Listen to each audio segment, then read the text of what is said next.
Absolute dominance here in the 2018 World Final. 3-0 victory over the EU squad in Fnatic. They got it done. Put it to bed, put it to rest. The LPL is the best region in the world.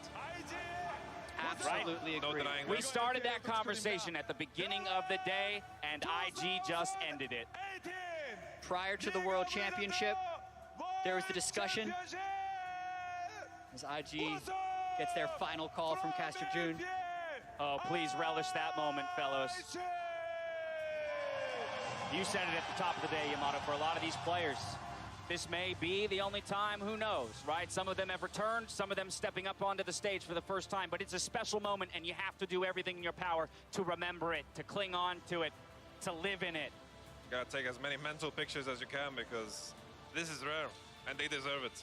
You never know if you will be back on this stage again. And such youth. The prodigy JackeyLove popping off in that final game as Kai'Sa. He now has this momentum, this confidence behind him that as that prodigy, as a newcomer to the competition, to Uzi, that he gets to lift the Summoner's Cup. Exactly. Before the tournament, there was the conversation of tournament favorites, and it was all between KT and RNG. And if you were having the conversation about best region in the world, it was asking the question of, is it the LPL or is it just RNG? I think IG answered the question definitively in this matchup, 3-0ing Fnatic in the World Final. As Frostcurrent said, the LPL is now the best region in the world. 24 teams entered this tournament, all the way back where the play-in started. One team remains standing, and it is Invictus Gaming of the LPL. That's right, boys. Pick it up one more time. Take it away. It's yours. Just don't drop it. Oh, I love it. Look at him shuffling off. No solo carries for the Summoner's Cup dash. It's a team effort. Is that the duo lane carrying it off? I think it is. Game 3, 13-0-7 on the Kai'Sa. Support staff greeting them as they make their way off the stage. We say it's a team effort. Let's remember all the people behind these 5 players. Subs included, coaches, analysts, team managers, GMs, everything it takes to build a world championship team. And a huge shout out to the coach of Invictus Gaming. They have had the best drafting in LPL. They have had the best laners in the LPL, and now they finally have the best team performance because everyone stepped up. When your variants and your variables become your X factor, that's how you make champions. And from here, LPL's at the top, as we mentioned, but now they're in a position they've never been in before. You get to the top, how do you improve? How do you stop or keep from being complacent?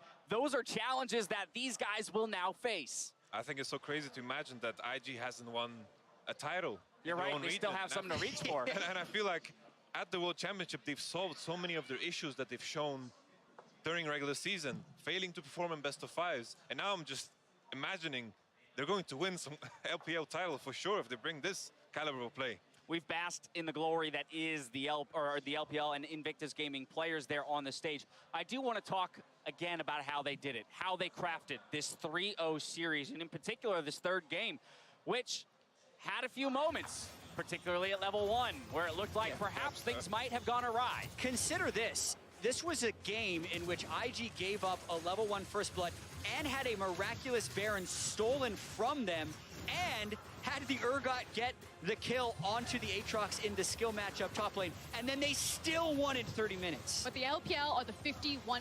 If this is a 50-50, if you think it's even, they think that they're better than you. They will bet it all on that 1%. They will make the mechanical outplays. We have so many people in this region. The superstar talent, it rises to the top. It gets consolidated onto one team. People thought that there's no way the Shy and Rookie are that much better than their counterparts. And it wasn't just the Shy and Rookie. It was Ning and it was JackeyLove. It is just crazy because LPL, even in the years where they didn't do so good, their individual players were always crazy good. I think that's what comes when you have such a massive player base. The top percentage is just going to be on another level, and now team play is coming together and LPL is showing up big time. And the region is only getting bigger. By 2020, the LPL will have 20 teams, 2 conferences, over 6 home and away arenas. And Invictus Gaming, one of the few teams that don't have their own home arena now. But Shanghai might as well be it after this. It's quite possible that we're entering a new era beyond Korean dominance and into LPL dominance. We've talked about how previous World Championships, they came down to 90-10 plays and who could craft those the best. This year has been all about the 60-40s, the 50-50s, the 51-50s, whatever it is. But IG played in every moment like they knew they could outplay, that they could take the win in any skirmish. They're so good. Like, they're so good in so many individual fights. That's what we just kept saying to each other after a lane trade or a gank happened or a rookie dodged a gank. We're just, how are they so good? Because their individual skill merged with the team play that they showed to a higher level than I think they ever had in this series was so dominant. I mean, that's kind of Yamato Cannon thinking, how could this team, if they play like this, not win the LPL? Right. And we have to remember that they've done this to Fnatic. They 3-0'd a team that 3-0'd in the semifinals to get here. Yeah. That beat them in the group stage. Yes, the meta has evolved. The game has changed. But, you know, they made Fnatic look almost amateurish at times in this series because of those players who stepped up beyond what was expected of them. And it felt like a couple of combined issues. Fnatic, if we do want to turn the lens towards them, I think one of the issues was the AD carry champion pool, the fact that it felt like it kept getting squeezed, that JackeyLove, you know, IG finally becoming a trident. The fact that JackeyLove was finding 10, 20 CS leads, where normally you expected that Reckless and Hilly would go even.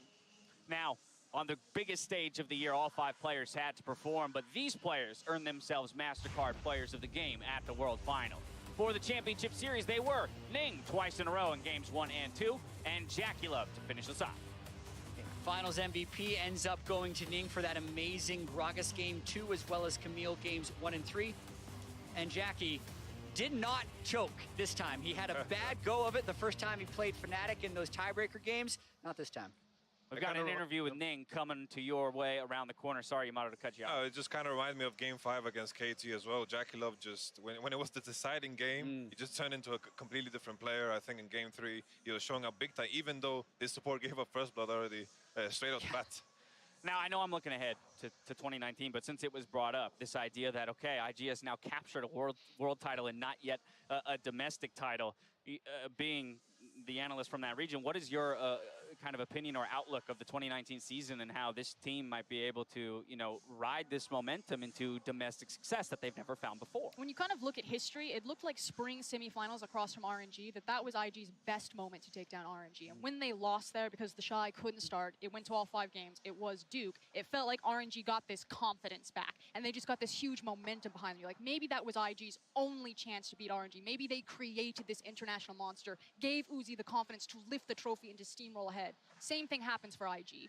Winning this cup, you now have that mental blocker completely thrown away. You now have the momentum and the confidence. IG just needs to take that mental game back into the LPL and dominate the Eastern Conference. And on the flip side, Fnatic has pushed farther in a world tournament than any team has for Europe since Season 1, Fnatic themselves taking the victory there. So what are your takeaways, Yamato, as they return to Europe? I think, you know, I know that the West as a whole is disappointed. I am disappointed. You know, we expected way more coming from Fnatic in this game. And I know for a fact that the players on Fnatic, the staff on Fnatic, are more disappointed than all of us. And I think this is a time where they need all the support they can get, all the support possible on social media, etc., because I know they're in pain. But through this pain, you know, it will heal knowing that we did amazingly at this tournament. I think the West, Cloud9, we had G2, we had Fnatic. I'm proud of my performance as well with Vitality. It's been quite the journey, and I think this is very important to remember because this will mend our wounds coming back from this final. Yeah, right now, it hurts, right? But you look back at this tournament in 4 months, and you'll see 2 EU teams in the semifinal, 1 NA team in the semifinal, and it will be easy now to look at Fnatic and say, how dare you think you could win the final? How are you so overconfident? That's what you have to be to succeed in sports. So please do not call down Fnatic for saying they were going to win, because if they are ever going to win, they have to say that. And I thought they took some monstrous steps forward for the possibility of a Western Championship. It wasn't this year, but this is the way they have to do it if they're going to get in the future. I mean, just think of the statements that we're saying, the fact that Fnatic are in the finals and they're disappointed about that. And I agree, it must burn right there, being so close. But ultimately, the leaps and bounds, the gap that they closed was massive. And I think in 4 months, everyone will decide that this was a success, even if they didn't take home the trophy. Right, and to a degree, the takeaways from the tournament, right? It comes back to the Vitality speech, but this idea that all of these teams throughout this tournament, the ones that made it the furthest were the ones that honed in on an identity, whatever it be, playing to that and understanding it in the moment. Even Rookie just now in the finals interview, when he was asked like what to do, he said, we had to play our game and then we knew we'd be able to win the championship. And that's honestly what they did. Like, to be able to come out on the world final stage and attempt the plays that they made, we've never seen before. Like, we've seen methodical dominance, and we've seen a guy with the 10,000 gold and make a big play. But in even gold situations, when you're 300 gold up on your opponent, attempting some of the stuff that IG did in this series, we just haven't seen before. Yeah.